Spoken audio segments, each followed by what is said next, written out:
아멘. 감사합니다. 하나님께서 영광과 찬양을 받으신 줄 믿습니다. 서로 이렇게 인사를 나누실까요? 할렐루야, 의의 종답게 살며 영생에 이릅시다. 네, 영생은 결론이고 거기까지 가는 과정이 중요하지 않습니까? 여러분은 자유인입니까? 자유인이 아니면 어디 구속되어 있단 말입니까?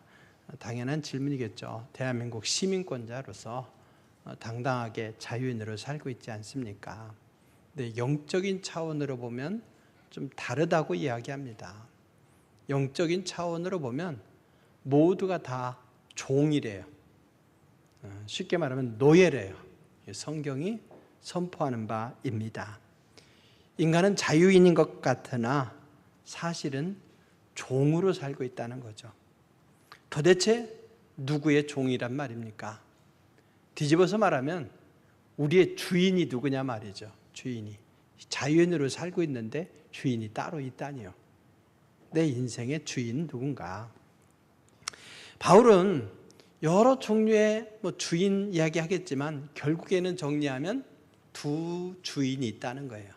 그래서 이쪽 주인을 섬기느냐 이쪽 주인을 섬기느냐 둘 중에 하나라는 거예요. 우리의 인생이라는 것이. 두 가지 주인인데 누구냐?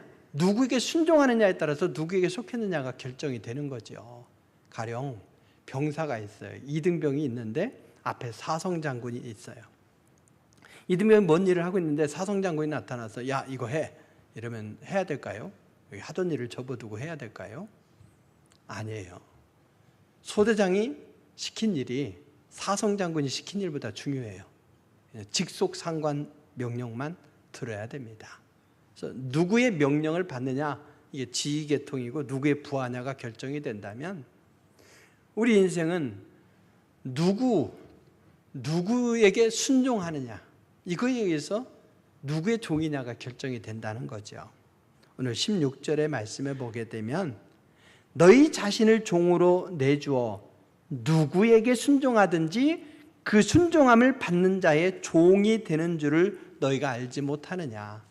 누구에게 순종하느냐에 따라서 그의 종의 여부가 결정이 되는데 누구냐? 혹은 죄의 종으로 사망에 이르고 순종의 종으로 의에 이르느니라 이렇게 말씀했습니다. 죄의 종이 있고 순종으로 의의 종이 있다. 뒤에 말씀까지 보완해서 말씀드리면 그거예요. 하나는 죄의 종, 하나는 의의 종. 세상 사람들은 각자 저마다 자기 방법대로 살아가지만 결국에는 죄의 종이냐 아니면 의의 종이냐 두 종류의 종으로 살아갈 뿐이라 이게 성경 말씀입니다. 말씀에 보면 너희 자신을 종으로 내주어 이렇게 설명했잖아요. 내주어. 아니 종으로 팔려가는 건 몰라도 아니면 사로잡혀가는 건 몰라도 자신을 종으로 내주다니요. 이게 이해가 안 되죠. 근데 이 당시 상황을 보면 그런 거예요. 우리나라도 어려울 때 어땠습니까? 자녀를 입 하나도 줄이려고 식모살이로 보내고 했잖아요. 딴 집에 가 살으라고. 그 집에 살면서 잡일 도와주면서 그렇게 살았죠. 아니면 어느 집에 들어가서 머슴으로 살아요. 근데 머슴은 사실은 자유인이죠. 자유인으로서 언제라도 자유할 수 있는데 이 당시 이 시대는 참 살기 어려운 시대예요. 생산력이 떨어지니까. 그럼 이 당시 사는 방법이 뭐겠습니까? 우리 것은 지켜내면서 눈 뜨면 힘 있는 자들이 군대를 이루어서 남의 땅 걸 뺏어다 사는 거예요. 나라가 이루어지면 어떻게 합니까? 왕의 일은 그거에 정복하는 거예요. 딴 나라를 정복해서 거기서 뺏어다가 사는 거죠. 거기 있는 사람들을 죽이고 또 그 사람들 먹을 것 없다? 그건 상관없어요. 너네는 알아서 살든지 죽든지 하고 우리가 살아야 되겠다. 남의 걸 뺏어서 사는 시대라 말이죠. 그리고 저마다 아둥바둥 힘들게 살아요. 사회복지제도가 있는 것도 아니죠. 그러면 어떻게 살아야 될까 힘들 때에 그 가족이 결정하는 거예요. 어떻게 결정합니까? 오늘부터 내가 저 집 노예가 되겠다. 이렇게 들어가는 거죠. 그러면 그 집의 주인도 어떻겠습니까? 이 사람을 데려다가 뭔가 부려먹을 수 있어야만 노예로 써주는 거죠. 노예로. 근데 노예였다가 나중에 내가 이제 자유인이 되겠습니다 한다고 되는 건 아니에요. 그냥 노예로 전락하는 거죠. 그래서 스스로가 먹고 살기 힘드니까, 죽을 수는 없으니까 스스로 노예로 이렇게 누군가의 주인을 삼는 것, 이것을 나 자신을 종으로, 노예로 내준다, 이런 의미이고, 이 당시에 이 일이 비일비재했기 때문에 사도 바울이 자세히 구체적으로 설명하지 않아도 사람들은 하면서 이해할 수 있었던 것이죠.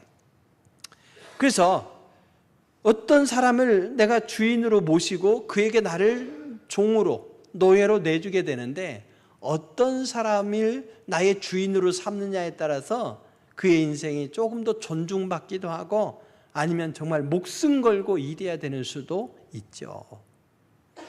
주인에 따라서 그 종의 운명이 결정이 되는 거예요. 그러면서 영적인 차원에서 보면 우리 사람들은 결국에는 종에게 자신을 내어주어서, 죄에게 자신을 내어주어서 죄의 종이 되느냐, 의에게, 하나님께 자신을 내어주어서 하나님의 종이 되느냐, 이 세상에는 두 종류뿐이라고 말씀하고 있는 겁니다. 사랑하는 성도 여러분, 여러분은 누굽니까? 오늘 16절 후반부에 보게 되면 혹은 죄의 종으로 사망에 이르고 순종의 종으로 의에 이르니라, 이렇게 말씀했는데, 어느 종이냐에 따라서 그 운명이 결정된다는 거예요. 죄의 종이 되면 뭘로요? 사망에 이르는 거죠. 의의 종이면 어떻게 되겠습니까? 그럼 그에게는 영생이 주어집니다. 목표점이 완전히 달라지게 돼요. 누구의 종이냐에 따라서 달라지게 됩니다. 죄의 종이 되거나 의의 종이 되든지 둘 중에 하나인데, 우리가 죄의 종이 되면은 사망밖에 없는, 남아있는 것이 의의 종이 되어야 됩니다. 바울은 근데 이렇게 얘기하죠. 모든 인간의 운명은 이미 결정되어 있다는 거예요. 어떻게 해요? 기본적으로 지체를 부정과 불법에 내주어서 불법에 이르고 죄의 종이 된 상태예요. 모든 사람이 죄 아래 있고 결국에는 죽은 인생인 겁니다. 사람들이 자기가 자유의지를 가지고 자기 마음대로 내 인생은 내가 책임져, 내가 주인이야, 이렇게 얘기할지 모르지만, 우리에게 자유의지가 조금 있지만 그 자유의지가 완전합니까? 내 마음대로 다 할 수 있습니까? 그게 아니죠. 여러분이 남자로 태어나고 싶어서 태어났고 여자로 태어나고 싶어서 태어났습니까? 그 결정권 없었잖아요. 내가 박씨 집안에, 내가 유씨 집안에 이렇게 태어나고 싶었습니까? 태어나 보니 부모에 의해서 성씨가 결정된 거 아니겠습니까? 여러분들이 아무리 우간다가 좋다고 해도 우간다 국민으로 태어난 거 아니고 여기 대한민국 국민으로 태어났죠. 여러분이 선택한 게 아니라 말이에요. 그래서 우리가 자유를 가지고 있다고 말하지만 완전한 자유가 아니라 제한된 자유 속에 살아가고 있는데, 우리 실상도 영적으로는 더더욱이 우리는 그나마 그 자유도 없다는 거예요. 이미 우리는 죄에 의해서 죽은 인생이 되어 있어요. 인생이 결정되어 있습니다. 완전한 타락의 본성에 의해서 죄를 선택하게 되어 있고, 그 결과는 죽음에 이르는 것에 불과합니다. 모든 인간은 죄인이고 죄악된 본성을 가지고 있다는 것, 이것이 로마서 1장에서 3장에서 설명하는 바이고, 거기서 결론이 났어요. 아담의 후손으로서 아담으로부터 죄를 전가받았고 죄에 대한 그런 책임도 전가받았고, 그리고 죄악된 본성까지도 다 전가받은 존재가 우리 인간이에요. 그래서 의인은 없나니 하나도 없어요. 의인은 없나니 하나도 없고 깨닫는 자도 없고 하나님을 찾는 자도 없고 다 치우쳐 함께 무익하게 되고 선을 행하는 자는 없나니 하나도 없다. 이게 사도 바울의 결론입니다. 예레미야는 이런 인생의 본성을 가리켜서 만물보다 부패하고 거짓된 것이 인간의 마음이라 이렇게 선언을 했습니다. 그러니 세상의 인간은 죄의 종이냐 의의 종이냐 둘 중에 하나라고 말하지만 실상은 모두가 다 죄의 종에 불과하다는 말입니다. 그런데 하나님께서는 죄의 종을 은혜 가운데서 끌어내셔서 의의 종이 되게 하셨습니다.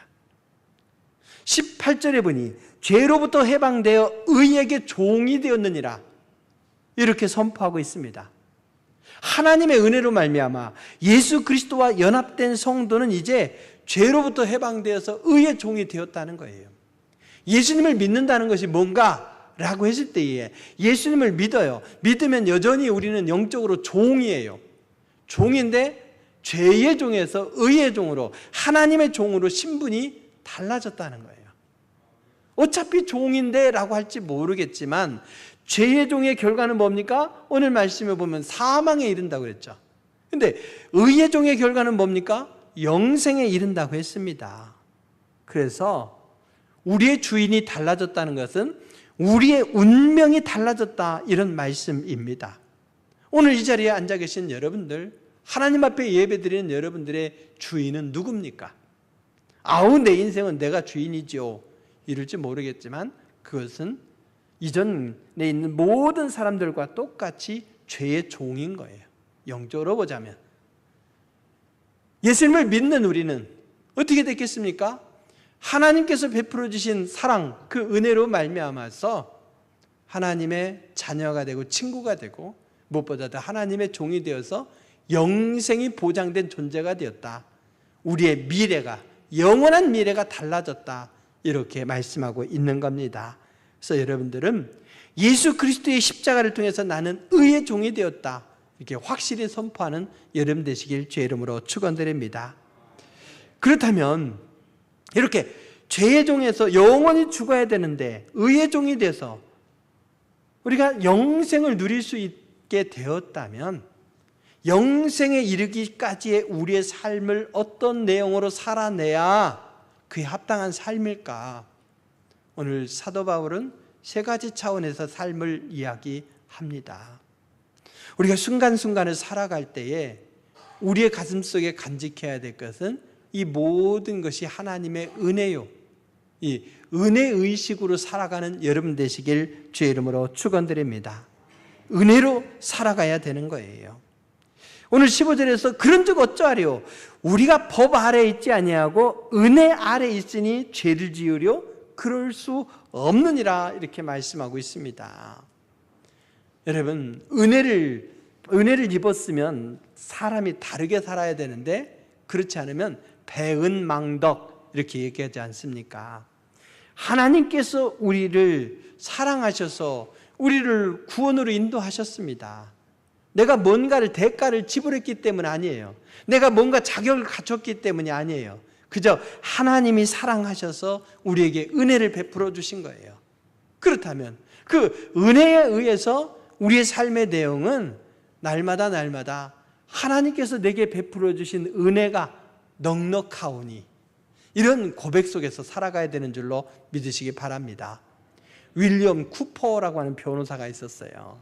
굉장한 야망이 있었어요. 똑똑했어요.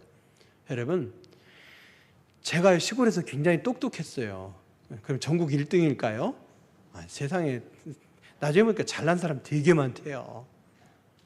그처럼 나는 놈 위에 뭐가 있어요? 뛰는 놈 위에 나는 놈이 있고, 나는 놈 위에 그 위에 붙어가는 놈이 있대요. 그래서 세상에 똑똑해서 변호사가 되었는데 똑똑한 변호사 천지인 거죠. 그런데 내가 1등 변호사가 되어서 막 복잡한 소송들 다 해결하면서 내가 명성도 쌓고 부귀도 쌓으리라 이랬는데 쉽게 안 되는 거예요. 사방에 다 적이야, 경쟁자예요. 그러니 엄청난 스트레스가 있죠. 내 마음대로 하고 싶은데 안 돼요. 병 들어서 결국에는 병원에 입원하기까지 이른 거죠. 그래서 친구의 권고에 의해서 예수님을 믿게 되었습니다. 윌리엄 쿠퍼라는 사람이. 그러면서 예수님을 믿게 되니까 인생의 목표가 달라진 거예요. 하나님의 은혜를 경험하니 인생의 목표가 달라졌어요.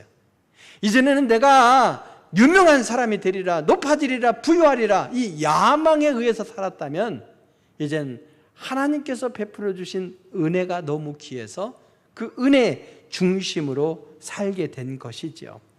다시 용기와 희망을 가지고 새 출발하면서 하나님께 기도했습니다. 어떻게 살면 좋겠습니까? 하면서 전폭적으로 이제 내가 주도하는 삶이 아니라 하나님께 맡기는 삶이 되었던 거죠. 그래서 은혜에 이르는 삶을 살기로 결단했습니다. 그러면서 이 은혜의 때를 신앙 고백으로 담아서 찬송가 258장을 작시했습니다. 우리 함께 258장 찬송하시겠습니다.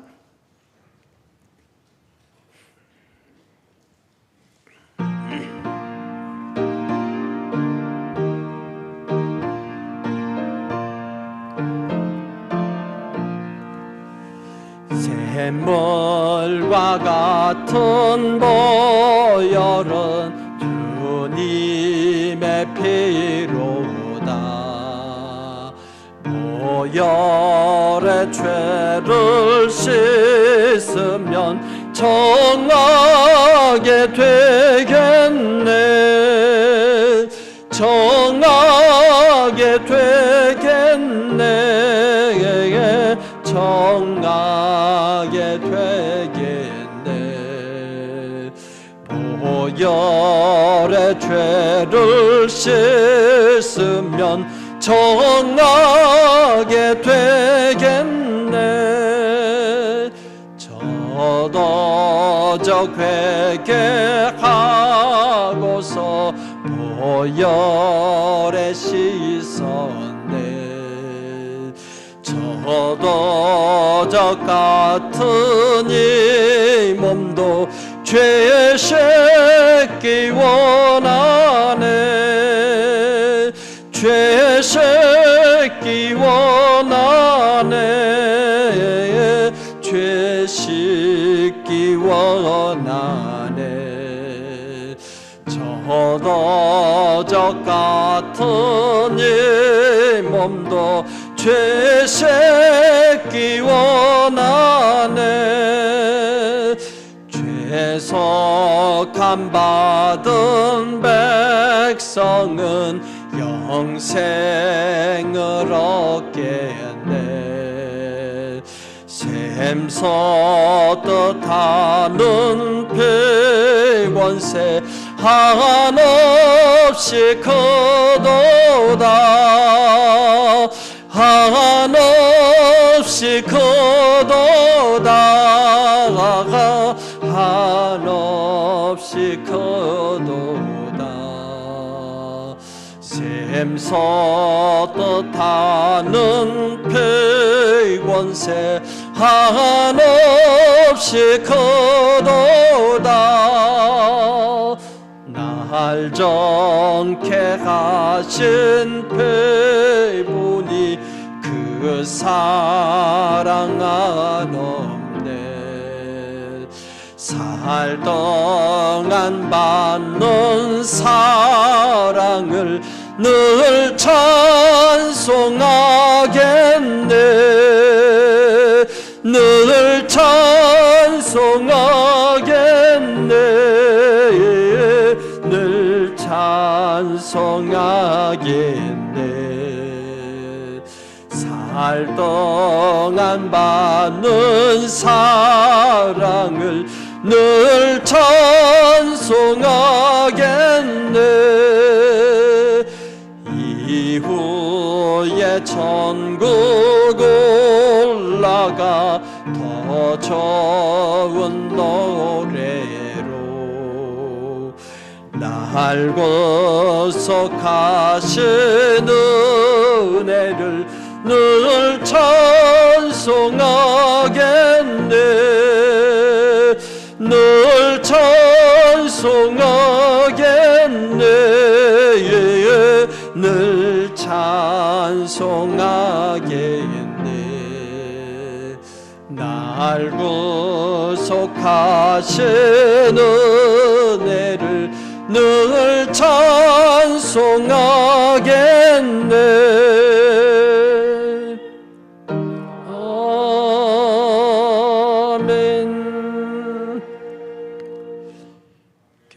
윌리엄 쿠퍼는 변호사로는 성공하지 못했을지 모르지만 하나님의 은혜에 이른 결과 문학가이자 시인으로서 그는 존경받는 인물이 되었습니다.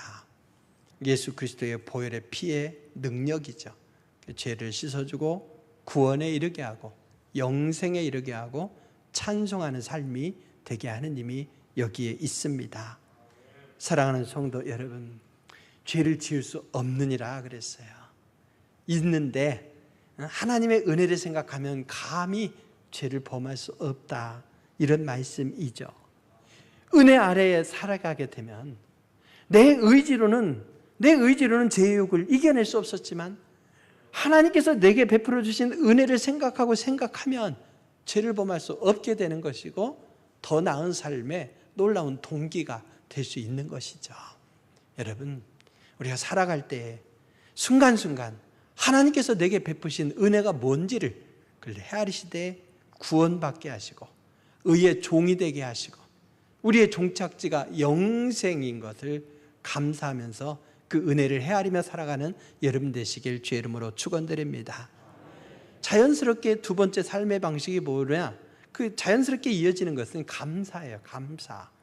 하나님께서 내게 베푸신 은혜를 생각하면 할수록 감사합니다. 이렇게밖에 나올 수가 없는 거죠. 오늘 17절 18절에 보니 하나님께 감사하리로다, 이걸 먼저 선포하는 거예요. 왜? 하나님께서 베풀어 주신 은혜가 너무나 귀하니까. 그래서 본래 죄의 종이더니 우리를 마음으로 순종하여 죄로부터 해방되어 의의 종이 되게 하셨다는 거예요. 그래서 우리가 감사하면은 자원하는 마음으로부터 나오는 순종이 가능하다는 거죠. 그러니까 마음으로부터 나오는 순종. 감사는 그래서 명사가 아니라 동사예요. 동사. 감사는 입으로만 하는 게 아니에요. 행동으로 나타나야 되는 거죠. 여러분, 10명의 나병 환자가 예수님의 말씀 한마디로 다 고침받았어요. 그때 10명의 나병 환자의 마음은 어땠을까요? 아이씨, 이거 갑자기 건강해져가지고 이거 빌어먹지도 못하고 이거 어떻게 해, 이러면서 불평 원망했을까요? 마음에 감사가 가득했겠죠. 그런데 예수님께 돌아와서 감사를 표현한 사람은 한 사람이었고 그 사람만 예수님께 칭찬을 들었어요. 감사를 마음속에만 간직하는 것, 감사를 그냥 입으로만 얘기하는 것이 아니라 우리의 삶의 내용으로 가득 채워야 됩니다. 하나님께 감사하리로다 선포하면서 감사는 자원하는 마음의 순종으로 이어져서 의의 백성다운 삶의 내용이 나타나야 된다고 이렇게 말씀하고 있습니다. 불평은 불순종으로 나오죠. 감사는 자원하는 마음의 순종으로 나오게 됩니다. 그래서 의의 무기로 우리가 쓰임받을 수 있게 되는 것이죠. 겉으로만 순종했습니까? 겉으로 순종하는 것은 바로 형식주의이죠. 이런 사람은 진정으로 거듭난 사람이 아닙니다. 좋을 때는 주님의 백성이라고 하다가도 결정적일 때 주님을 모른다고 부인하며 주님을 십자가에 못 박으라 할 수 있어요. 여러분은 억지로 순종했습니까? 바로 분위기 때문에, 직책 때문에, 신앙의 경력 때문에 억지로 순종하는 바리새인이 되는 거예요.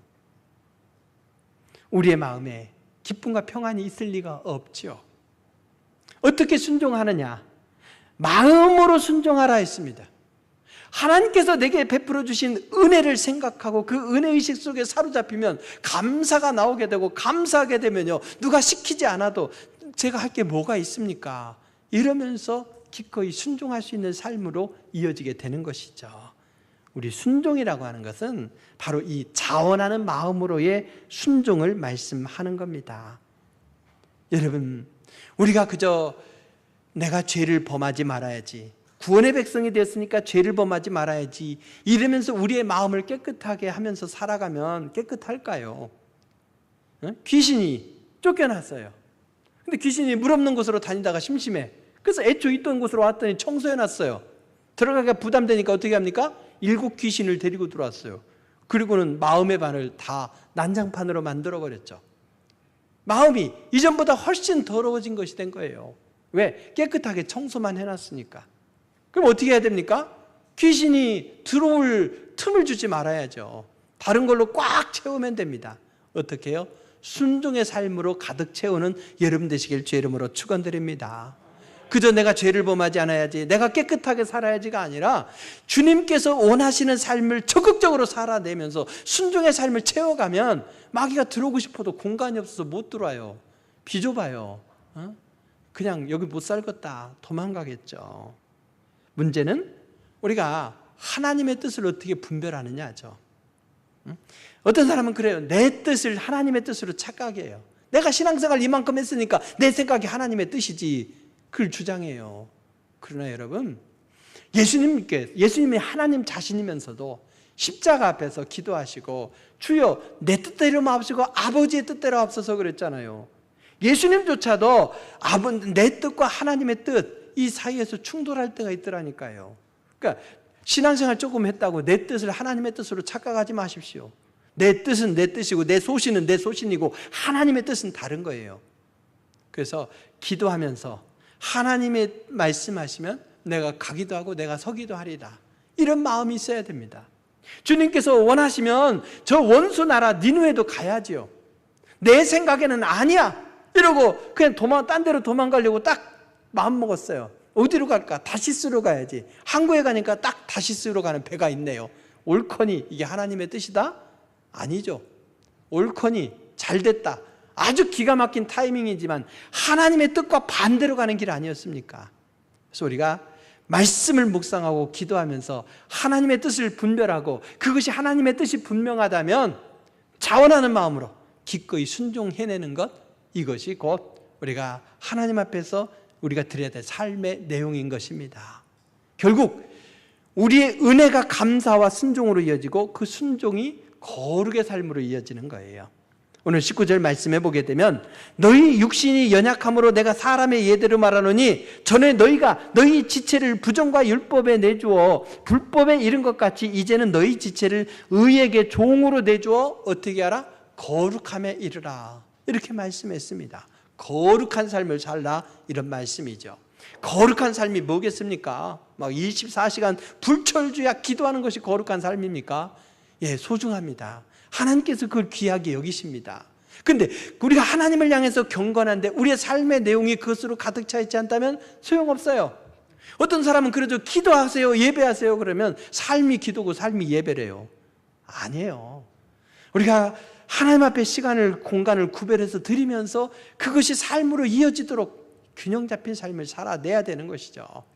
거룩이란 다른 게 아닙니다. 뭐냐? 하나님의 뜻이 무엇인지 분별해서 내 마음으로 순종하는 삶, 악에게 끌려가는 삶이 아니라 하나님의 종이 되었음을 선포하면서 하나님께서 내게 원하시는 대로 주님 말씀하시면 내가 가기도 하고 주님 말씀하시면 내가 서기도 하리다, 이러면서 순간순간을 채워내는 삶이 거룩이에요. 여러분, 그런 삶을 살아가시길 주의 이름으로 축원드립니다. 오늘날 그리스도인들의 숫자가 많지만 정말 내 욕망대로, 내 계획대로, 내 의지대로가 아니라 하나님의 뜻에 순종하면서 살아가는 삶은 얼마나 됩니까? 그저 내가 예배하고 교회에서 봉사하니까 내 할 도리 다 했다 하면서 의인의식 속에 살아가는 것은 아닙니까? 주님이 우리에게 기대하시는 건 뭡니까? 너희의 영생은 결정되었다, 이거예요. 너희가 의의 종이 되어서 영생은 결정되었으니까 그 영생에 이르기까지 너희의 삶을 의에 합당한 열매를 맺으며 살아가라, 이렇게 기대하시는 거예요. 그래서 우리의 삶을 살아가면서 한 주간 동안도 살아가되 순간순간 하나님께서 내게 베풀어 주시는 은혜가 너무나 귀하고 크오니 이러면서 살아가시기 바랍니다. 그 은혜를 생각하면 감사가 나올 거예요. 감사를 하나님께 표현하면서 내게 베풀어 주신 은혜에 보답하는 나의 삶이 뭐겠습니까? 하면서 하나님께서 내게 감동을 주시고 은혜를 주실 때에 그 길이 내가 볼 때는 아닌 것 같아도 주님이 말씀하시고 주님이 인도하시고 말씀에 부합하면 기꺼이 순종하시기 바랍니다. 그게 바로 거룩의 길인 거죠. 오늘 사도 바울은 분명히 이야기합니다. 전에는 이랬지만 이제는 이렇게 살아라. 그때는 이랬지만 이제는 이렇게 살아라. 이제는 이라고 하면서 새로운 삶으로 우리를 강력하게 초청하고 있습니다. 우리도 영생이 보장된 존재로서 새로운 삶에 대한 이 열망이 우리 가슴 안에 불타오를 수 있기를 바랍니다. 하나님의 도구로 쓰임 받으시기 바랍니다. 우리의 목표점이 달라졌고 분명해졌으니 사망에 이르는 존재가 아니라 영생에 이르는 존재이니 우리가 세상에 중요한 게 뭐겠습니까? 세상에서 중요한 것은 영생에 이르기까지 순간순간을 하나님께서 베풀어 주신 은혜를 헤아리며 그 은혜에 감사하면서 하나님께서 말씀하시는 것에 순종하면서 거룩을 살아내는 그런 삶인 줄로 믿습니다. 그렇게 살아내는 복된 여러분 되시길 주의 이름으로 축원드립니다. 기도하시겠습니다. 귀하신 아버지 하나님 참으로 감사드립니다. 우리가 무엇이 간데 우리가 다 주님 앞에 멸망의 존재이거늘 우리를 구원의 백성 삼으시고 하나님의 종이 되게 하시고 영생을 선물로 주셨나이까 참으로 감사드립나이다. 우리의 인생 자체가 완전히 달라지고 신분이 달라진 존재임을 우리가 확신하면서 내 마음대로 내 의지대로가 아니라 하나님의 종으로서 그에 합당한 모습으로 살아갈 수 있도록 순간순간의 삶을 지켜주시옵소서. 주님께서 베풀어 주신 은혜를 하나하나 헤아리면서 은혜 의식 속에 살아가는 우리의 모습 되기를 원합나이다. 그 은혜에 보답하는 심정으로 감사로 순종의 삶을 살아내기를 원합나이다. 이런 아름다운 삶이 거룩한 삶인 줄로 믿사옵나니 거룩으로 우리의 삶을 채우며 사탄 마귀가 틈타지 못하는 삶으로 살아갈 수 있도록 역사하여 주시옵소서. 예수님의 이름으로 기도드립니다. 아멘. 546장